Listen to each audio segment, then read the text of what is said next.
हरे कृष्ण। कामदा एकादशी व्रत कथा। वराह पुराण में भगवान श्री कृष्ण और महाराज युधिष्ठिर के संवाद में कामदा एकादशी का महात्म्य कहा गया है। महाराज युधिष्ठिर श्री कृष्ण को कहने लगे, हे यदुवर, कृपया मेरा प्रणाम स्वीकार करे। चैत्र मास के शुक्ल पक्ष की एकादशी का वर्णन करे। इस व्रत की विधि और उसका पालन करने से होने वाले लाभ का वर्णन करें। भगवान श्री कृष्ण ने कहा, प्रिय युधिष्ठिर महाराज, पुराणों में वर्णित एकादशी का महात्म्य सुनो। एक बार प्रभु रामचंद्र के पितामह महाराज दिलीप ने अपने गुरु वशिष्ठ जी को यही प्रश्न पूछा था। वशिष्ठ जी ने कहा, हे राजन, निश्चित आपकी इच्छा पूर्ण करूंगा। इस एकादशी को कामदा कहते हैं। इस व्रत के पालन से सभी पाप झलकर भस्म हो जाते हैं और व्रत के पालन करने वाले को पुत्र प्राप्ति होती है। बहुत वर्ष पहले रत्नपुर, भोगीपुर राज्य में पुंडरीक राजा अपनी प्रजा गंधर्व किन्नर के साथ रहते थे। उसी राज्य में अप्सरा ललिता अपने गंधर्व पति ललित के साथ रहती थी। उनका एक दूसरे पर बहुत प्रेम था। प्रेम इतना प्रगाढ़ था कि एक क्षण भी एक दूसरे के बगैर वे नहीं रहते। एक बार पुंडरीक राजा की सभा में सब गंधर्व नृत्य और गायन करे रहे थे। उसमें ललित गंधर्व भी था।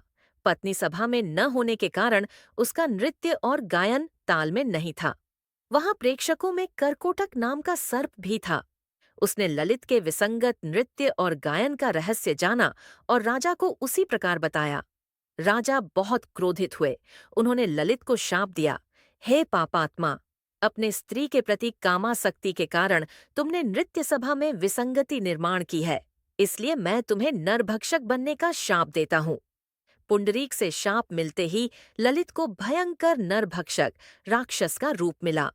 अपने पति का भयानक रूप देखकर ललिता को बहुत दुहक हुआ। फिर भी सभी मर्यादाएं छोड़कर वह अपने पति के साथ वन में रहने लगी।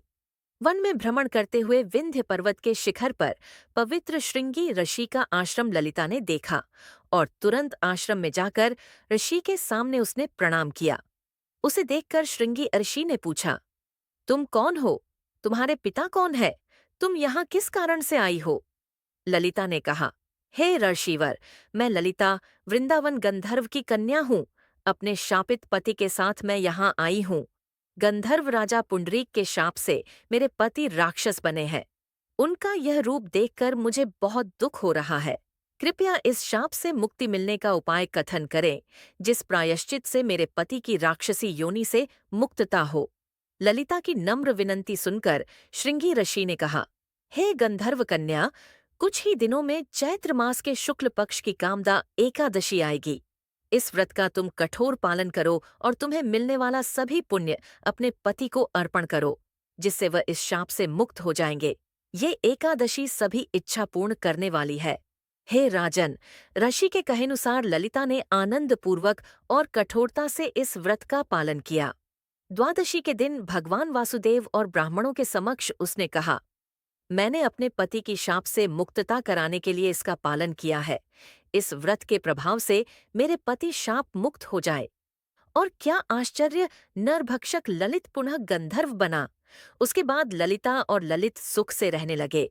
भगवान श्री कृष्ण ने कहा, हे युधिष्ठिर महाराज, हे राजेश्वर, जो कोई भी इस अद्भुत कथा का श्रवण करेगा और अपनी क्षमता के साथ इसका पालन करेगा, वह ब्रह्महत्या के पातक से और आसुरी शाप से मुक्त हो जाएगा।